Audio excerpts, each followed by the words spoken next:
이 시간에 성령의 임재를 구하는 조용한 기도를 드리겠습니다. 우리 오늘 함께 나눌 말씀 느헤미야 8장 9절에서 12절 말씀 같이 보겠습니다. 느헤미야 8장 9절에서 12절 말씀. 자, 우리 다 같이 읽겠습니다. 백성이 율법의 말씀을 듣고 다 우는지라. 총독 느헤미야와 제사장 겸 학사 에스라와 백성을 가르치는 레위 사람들이 모든 백성에게 이르기를, 오늘은 너희 하나님 여호와의 성일이니 슬퍼하지 말며 울지 말라 하고, 느헤미야가 또 그들에게 이르기를, 너희는 가서 살찐 것을 먹고 단 것을 마시되 준비하지 못한 자에게는 나누어 주라. 이날은 우리 제 성일이니 근심하지 말라. 여호와로 인하여 기뻐하는 것이 너희의 힘이니라 하고, 레위 사람들도 모든 백성을 정숙하게 하여 이르기를, 오늘은 성일이니 마땅히 조용하고 근심하지 말라 하니, 모든 백성이 곧 가서 먹고 마시며 나누어 주고 크게 즐거워하니, 이는 그들이 그 읽어 들려준 말씀을 밝히 알미라. 아멘.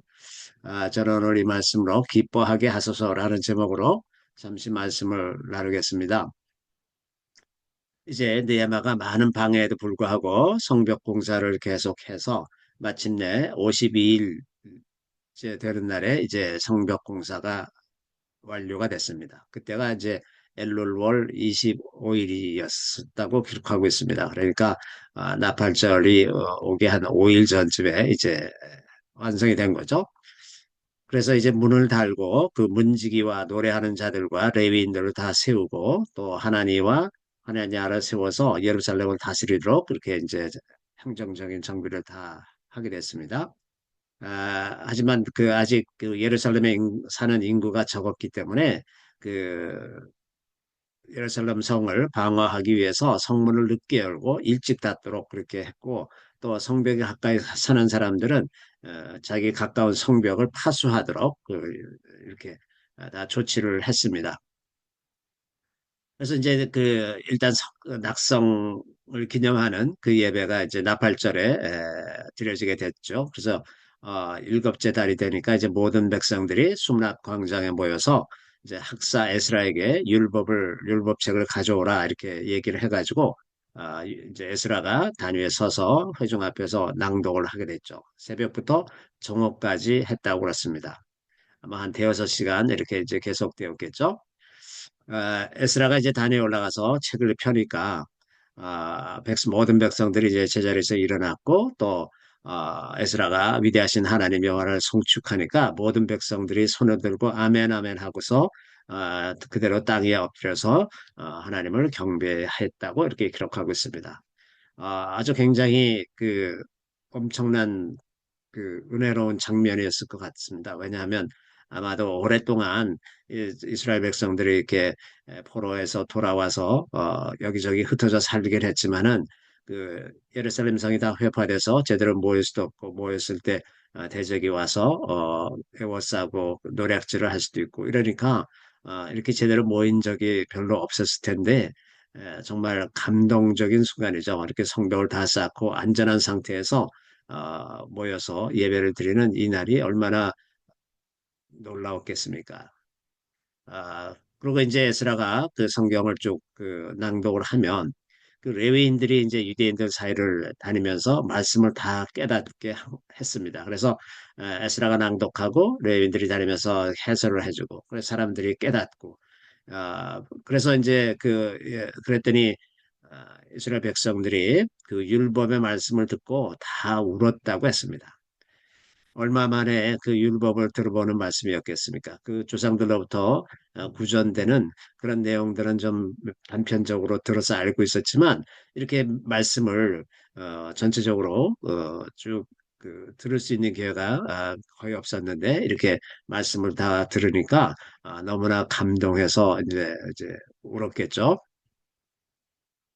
이런 그 말씀 속에 이렇게 울었다, 이 말씀에 대해서 울음으로 반응했다고 하는 것은, 이 말씀이라고 하는 것이 하나님의 말씀이 어, 흔히 생각하는 오해처럼 어떤 속방이나 우리를 규율하는 그런 것이라기보다는 율법은 본질적으로 우리를 자유케 하는 거죠. 그래서 그 자유 안에 위로와 소망이 있고, 어, 이제 그래서 진정한 인생의 기쁨과 감사가 그 말씀을 통해서 우리에게 주어지는 것 아니겠습니까? 오랫동안 이 이스라엘 사람들이 그 피폐한 그런 삶을 살다가 하나님께서 어떤 마음으로 이 백성들을 사랑하시고 그들을 어떻게 이끌어 오셨는지 이런 말씀들을 다시 들으니까 이제 비로소 그 말씀들이 이제 마음에 깊이 새겨지고 그래서 아마 큰 감동이 있지 않았을까 이런 생각이 들고 또 한편으로는 이제 이 성벽을 다시 수축하느라고 정말 굉장히 많은 위기를 극복하면서 겨우겨우 이렇게 해냈던 것 같아요. 그래서 그게 마침내 완성이 되니까 또 그 기간, 비록 그렇게 긴 기간은 아니었지만, 2달 남짓한 이런 기간 동안 얼마나 노심초사하면서 이 일을 했는데, 그것이 마침내 완성된 것도 참 크게 기쁘고 감격스러운 일이 아니었을까, 이런 생각이 듭니다. 그랬더니 이제 느헤미야가 이런 우는 이스라엘 백성들을 향해서 너희는 가서 살찐 것을 먹고 탄 것을 마시되 준비하지 못한 자에게는 나누어 주라. 이날은 우리 주의 성일이니 근심하지 말라. 여호와로 인하여 기뻐하는 것이 너희의 힘이니라. 이렇게 말했어요. 그리고 그러니까 이제 레위인들도 백성을 울지 말라 정숙하게 하고 오늘은 성일이니 마땅히 조용히 하고 근심하지 말라. 성일 나팔절이죠. 나팔절을 이렇게 지키는데 그렇게 울면서 근심하고 이럴 것이 아니라 어, 하나님을 기뻐하여라. 하나님을 기뻐하는 것이 너의 힘이다. 이렇게 이제 얘기를 했어요. 그랬더니 이제 모든 백성들이 곧 가서 먹고 마시며 나누어 주고 크게 즐거워했다고 이렇게 기록하고 있습니다. 오늘 본문에서 여호와로 인하여 기뻐하는 것이 너의 힘이니라라고 번역된 이 부분에서 그 힘으로 번역된 부분이 히브리어로는 마오즈라는 단어인데요. 이 단어가 아주 좀 특별합니다. 이 그냥 힘 그러면 조금 추상적인데 이 단어가 fortress 성이란 겁니다. 안전하게 이렇게 둘러싸인 성. 그래서 place of safety 안전한 곳, 보호 이런 뜻입니다. 이 마우스가. 그러니까 아, 여호와로 인하여 기뻐하는 것 자체가 우리를 그 성 안에 안전하게 두는 것이나 마찬가지라고 하는 겁니다. 예를 들면 어렸을 때 이제 동네 친구를 이제 괴롭혀서 그 친구가 나를 한 대 때리려고 막 쫓아와요. 그러면 도망가가지고 집으로 쏙 들어가가지고 문을 탁 잠가 버린단 말입니다. 그러면 이제 못 들어오잖아요. 그러면 이제 그 문 틈으로 그것을 이제 내다보면서 약 올리는 거죠. 이렇게 그러는 것 같은 장면입니다. 대적이 우리를 넘어뜨리고 쓰러뜨리려고 하고 우리를 에워싸고 그러는데 우리가 홀라당 싹 피해서 여호와를 기뻐하는 것으로 들어갔어요. 기뻐하는 그 성으로 쏙 들어갔더니 더 이상 대적이 우리를 가까이 하지 못하는 거죠. 그래서 하나님을 기뻐하는 것이 우리의 피난처가 되는 것이고 하나님을 기뻐하는 것이 우리가 우리 자신을 보호하게 되는 그런 것이라고 하는 겁니다. 근데 사실은 우리에게 그 가장 보호가 필요할 때가 언제냐 하면 가장 기뻐하기 어려울 때죠. 무슨 절망적인 상황이 되거나 낙심하고 이런 상황이 됐을 때 우리가 하나님을 기뻐하지 못하지 않습니까? 그런데 바로 그 순간이 우리에게 마우즈가 필요한 때이다 하는 겁니다. 더 이상 삶의 의욕도 없고 그 삶의 의미와 목적도 상실하고 그래서 어떻게 할지 모르는 그런 답답한 상황에 있을 때 우리가 가야 할 곳, 가야 할 성읍이 하나 있는데 그 성읍의 이름이 하나님을 기뻐하는 것이라고 하는 겁니다. 하나님을 기뻐하면 대적이 우리에게 덤벼들지 못하는 거예요. 기뻐할 일이 있어서 기뻐하는 것은 누구나 다 하는 겁니다. 그건 다 본능적인 거예요. 그러나 절망적인 환경에서 하나님을 기뻐하는 것은 하나님을 신뢰하고 의지한다는 가장 강력한 표현이죠.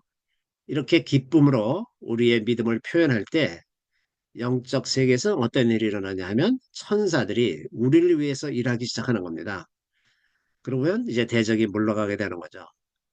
천사들은 우리가 약해지면 천사도 같이 약해집니다. 우리가 강해지면 천사도 더 강해져요.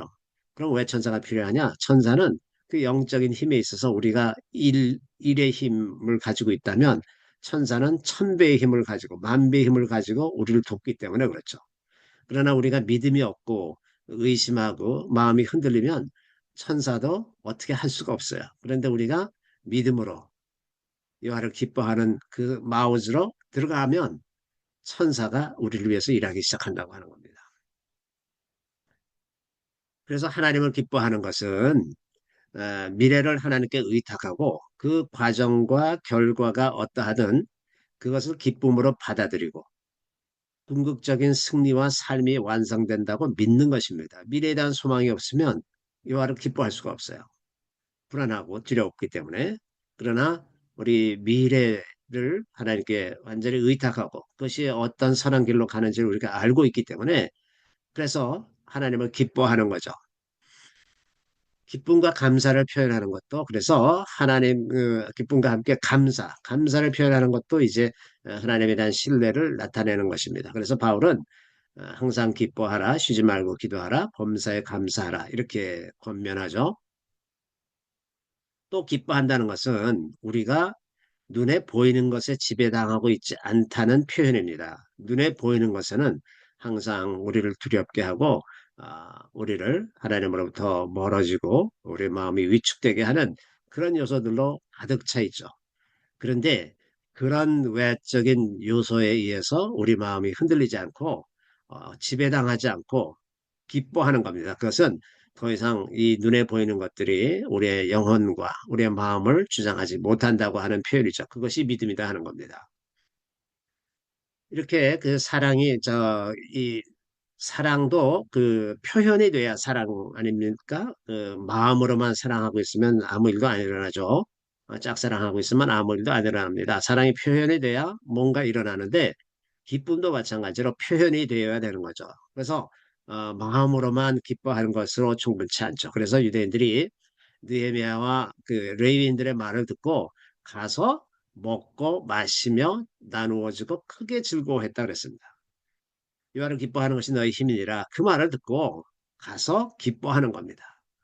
그리고 거기에 뭐라고 토를 달았냐면 하나님의 말씀을 이해했기 때문에 마음껏 기뻐할 수 있어서 그렇게 하는 겁니다. 하나님의 말씀을 듣고 나니까 이건 확실하게 이제 이해를 했고 그러니까 이건 정말 기뻐해야 되는 거구나. 그래서 이 모두가 다 기뻐하는 그것이 이제 그 나팔절의 풍경이었죠. 그래서 여기 이제 느헤미야가 권하는 것처럼 가서 단 것을 먹고 맛있는 걸 먹고 서로 나눠주고 이렇게 해라 그러는 거죠. 그래서 혹시 우리 자유의 집 식구들이 에, 누가 맛있는 게 먹고 싶다 그러면 재빨리 사주는 겁니다. 재빨리 사줘서 이렇게 함께 기뻐하는 그 모드로 바뀌는 그런 일들이 우리 안에 많이 있었으면 좋겠어요. 자, 슬픔과 두려움, 근심에 사로잡혀 있으면 좀처럼 기뻐할 수가 없습니다. 그럴 때 어떻게 하느냐, 어떻게 벗어나느냐, 억지로라도, 이게 비결입니다. 억지로라도 입으로 소리를 내어서 내가 하나님을 기뻐합니다. 내 마음이 하나님을 의지함으로 기뻐합니다. 이런 말을 하기 시작하는 거예요. 이런 말을 하기 시작하면 이게 어느새 마음이 점차 밝아집니다. 내 말이 내 영혼에 영향을 미치기 때문에 점차 점차 밝아져서 마침내는 이제 그 우리 마음을 짓누르던 그 일에서부터 벗어날 수가 있는 거예요. 제가 예전에 그 어떤 한 권사님이 그 허리가 아파서 저한테 이제 기도를 요청해서 제가 기도를 해드린 적이 있었는데 제가 그 권사님에게 이렇게 얘기했어요. 권사님 지금 남편을 중풍결린 남편을 오랫동안 수발하느라고 너무 수고를 많이 해서 힘들어서 그러는데 자주 입에서 주님 감사합니다. 주님 감사합니다. 주님을 기뻐합니다. 이 얘기를 자꾸 하시라고 그렇게 이제 하고 보내드렸더니 이분이 실제로 가서 이제 수시로 감사합니다, 기뻐합니다, 뭐 이런 말씀을 계속 했다고 그래요. 그랬더니 한 달쯤 지나서 이제 저 권사님이 저한테 전화를 하셨는데 자기가 의식하지도 못하고서 그 진공청소기 돌리고 막 그 일을 하고 있더래요, 집안일을. 그래서 갑자기 자기가 생각해 보니까 내가 허리가 아팠었는데 이제 그 생각이 딱 든 거예요. 허리가 이제 완전히 어느 사이에 다 나아서 괜찮아진 거란 말이죠. 그래서 이렇게 기뻐하고 감사하는 게 굉장히 이 파워풀하게 우리 자신을 지키는 일이거든요. 그래서 기뻐하고 감사하는 것 이것이 굉장히 중요합니다. 그래서 이렇게 기뻐하고 감사할 때 이때 이제 이스라엘 사람들이 이웃들과 이제 그 기쁨을 같이 나누잖아요. 이 기쁨도 같이 나누면 기쁨이 이제 증폭이 되는 거죠. 그 남들이 같이 또 기뻐하면 더 기쁩니다, 마음이. 그렇게 돼서 기쁨을 자꾸 밖으로 표현을 해야 대적에게 우리는 하나님을 기뻐하는 사람들이다 하는 것을 선포하게 되고 이웃들에게도 기쁨이 또 이제 증폭돼서 전달이 되고 이렇게 되는 거죠. 이런 상황이 다윗에게도 비슷하게 있었습니다. 다윗이 이제 이렇게 노래하는 장면이 있어요. 그러나 주께 피하는 모든 사람은 다 기뻐하며 주의 보호로 말미암아 영원히 기뻐 외치고 주의 이름을 사랑하는 자들은 주를 즐거워하리이다. 이렇게 돼 있어요.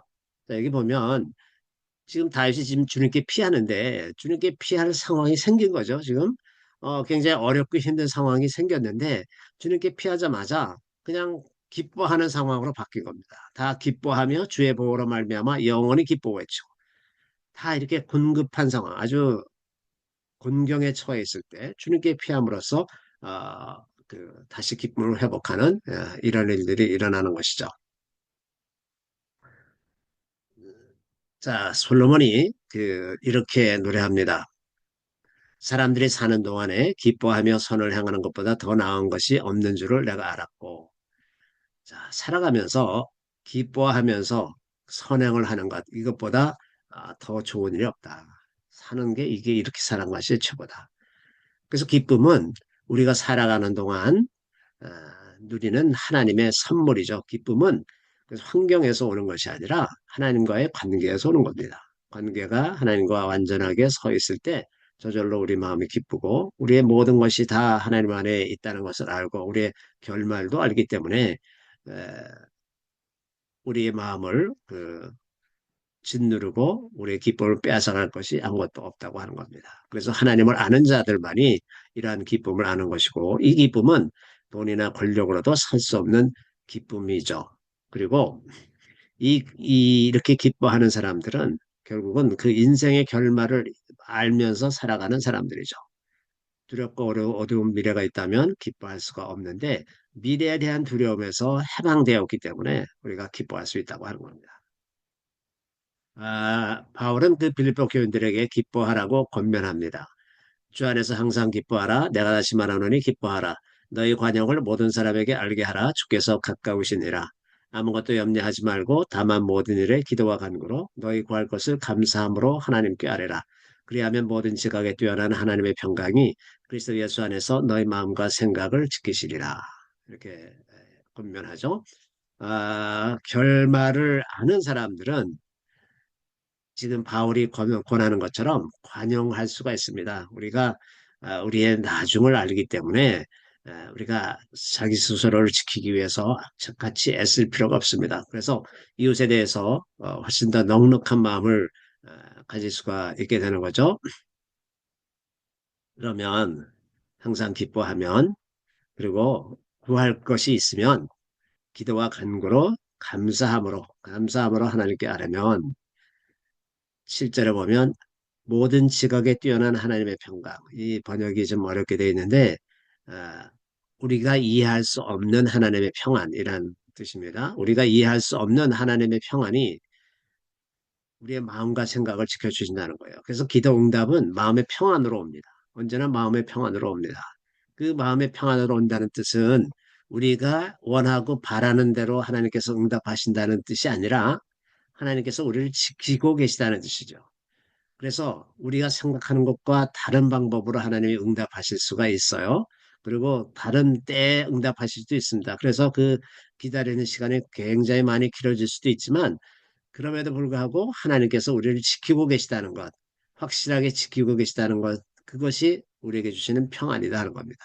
그 평안 안에 하나님 안에 머물고 있다는 증거이기 때문에 우리가 계속해서 기뻐할 수 있다고 하는 거죠.